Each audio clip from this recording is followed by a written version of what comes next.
Hello and welcome to Professor Bets. Today's video is a fun one, a must watch.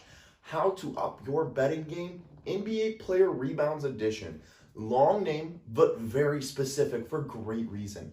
We are going to go over just some nuances of NBA betting, player prop betting, and specifically rebounds, because if you look back just a few weeks ago, we had the NFL. And for most of you that understand, the NFL takes a lion's share of the betting in the US. But now that the NFL is over, the season has concluded, the NBA now starts to take that larger betting role, and you have to bet NBA differently. We all understand that the NFL had a much easier way to understand how to bet the games. The NBA season is more of a nightly basis, and with so many games, teams will take games off, will rest certain players. They don't give themselves the best chance to win. It's not so easy to bet the NBA games over the NFL games. I definitely prefer betting NFL games over NBA games, but I enjoy NBA player prop betting a lot more than the NFL prop betting, and it's because of these strategies like the one I'm going to show you today. The NBA is a must bet for player props. There's so many good ones to look at. So we're going to go over some of those. But before we begin, I just want to go and say you're going to like this video. So go ahead and hit that like button. Hit the subscribe button, because there's so many new things coming out about Professor Bets.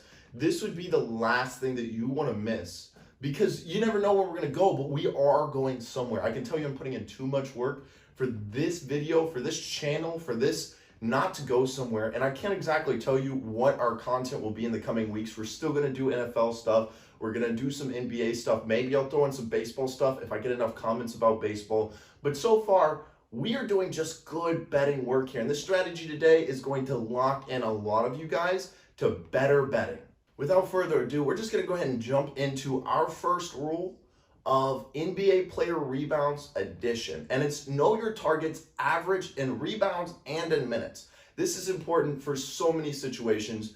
Think back to a time you bet player props, and in the last 3 minutes your team's up 15 and your player has 10 rebounds. He needs 11 in order to get you the money, and guess what? They take him out because last week he rolled his ankle. Now they need to be careful and manage his minutes, while some other players would just play through those final 3 minutes. You didn't check the minutes, you didn't check the rebounds, you didn't take that into factor. Well, guess what? This happens a little bit more when you aren't doing the research. So research is always important. And today's strategy is only going to cost you a little bit of time to do the research. Our number 2 rule here is to check these factors before you lock in. It's cheat. I say it's number 2, but there are 4 different parts here, 4 different questions you must ask yourself before you place these bets. And that number 1 factor is low field goal teams. Know who that 30th team in field goal percentage is versus the 20th versus the 10th field goal percentage team. So right now, the 4 worst field goal teams are the Thunder, the Pistons, the Magic, and the New York Knicks. And we're going to go ahead and take that example, the first one, the Thunder, and I took 3 games from right before the All-Star break. So I'm not searching for any of the examples I'm going to give you today. I went straight to the last games played and pulled this information from there, because simply this works all the time. So this information, I didn't have to go far to look for. I didn't have to search for different games that fit my prerogative, because all of this works. So we're going to talk about the Thunder versus the Spurs. The Spurs' leading rebounder at 9 rebounds a game is Jakob Poetl. That's their center, averaging 9 rebounds a game. But versus the Thunder, we saw him put up 17 rebounds. What a stat sheet for a game. Next game down that list, we have the New York Knicks versus the OKC Thunder. And very similar here, we have 2 big rebounders for the Knicks. So that would be Mitchell Robinson and Julius Randle. Together in a game, they average about 19 rebounds. And while that is a very high number, playing the OKC Thunder, they averaged 30 rebounds.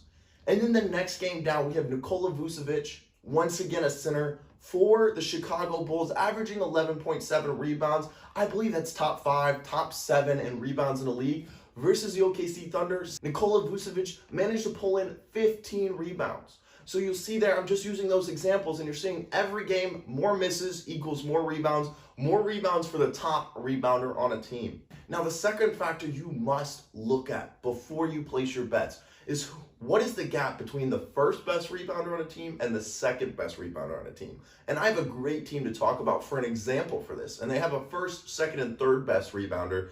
And the first would be the Charlotte Hornets. We're talking about Miles Plumlee. That's the rebounder for the Charlotte Hornets at 8.2, 8.3 rebounds a game. But if you look a little closer, you'll see just a little bit down that list there, we have Miles Bridges and Lamelo Ball, both at 7.1 rebounds a game.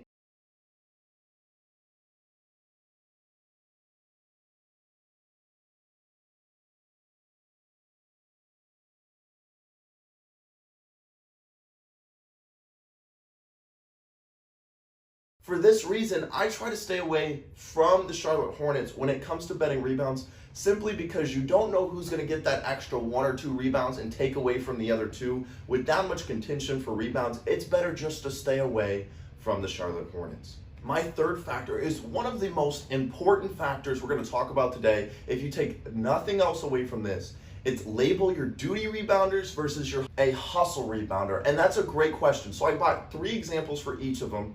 And then I have a historical example. So 3 current references and then 1 historical who would be a great sum up for a duty rebounder and a hustle rebounder. So to go down our list of duty rebounders, I have some of the best in the league. You think of Rudy Gobert, Clint Capela, and Joel Embiid. And my historical reference for this is Dennis Rodman. Now, while Joel Embiid is kind of what I would call a hybrid because he just does so many things, rebounding isn't the first thing that he's supposed to do. It's something that he does too well to ignore. But a duty rebound's primary role on offense and defense is to guard the paint, to set the screens, and grab the rebounds. They're not really playing a role in scoring or passing the ball. Their simple thing is around the basket. Now we move over to our hustle rebounders. We're going to see a lot of guards in this one. We have Miles Bridges, we talked about him earlier, Lamelo Ball, we talked about him earlier, and Kyle Kuzma of the Washington Wizards.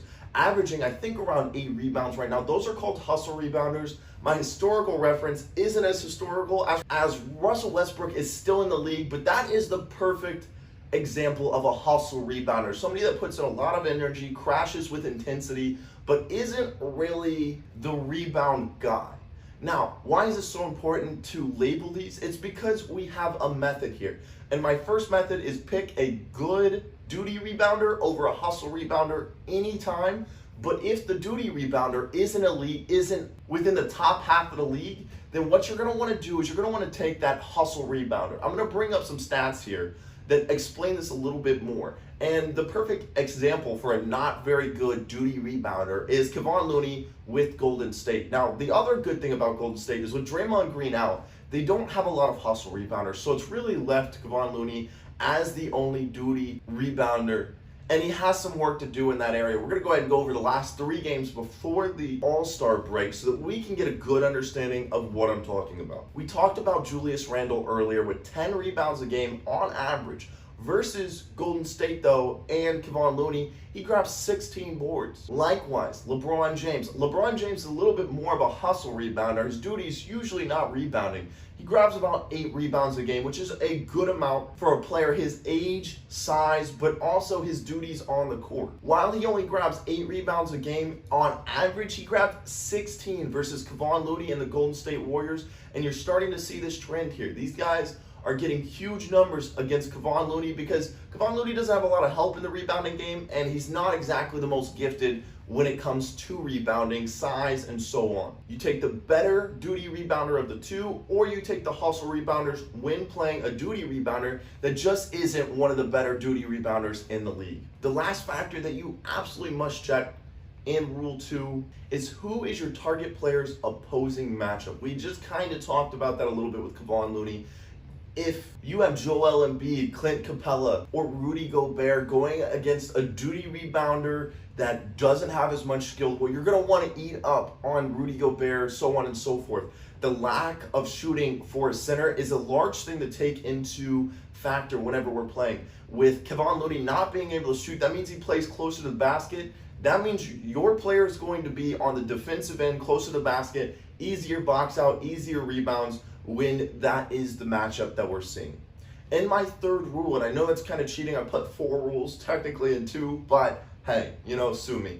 The rule number 3 is watch the games. Guys, you don't know what roles everybody is playing as clearly as if you're watching the game. If you're saying, okay, these many people are crashing in transition, these guys are falling back, that means you're only giving yourself, who's in contention for the rebound. That's important. You must know each of the time who's falling back in transition and who's pushing forward trying to grab that offensive board, or who is going to crash the defensive board while who's going to try to get back to start their offense early to get some transition points. Thank you so much for watching this video. Take notes.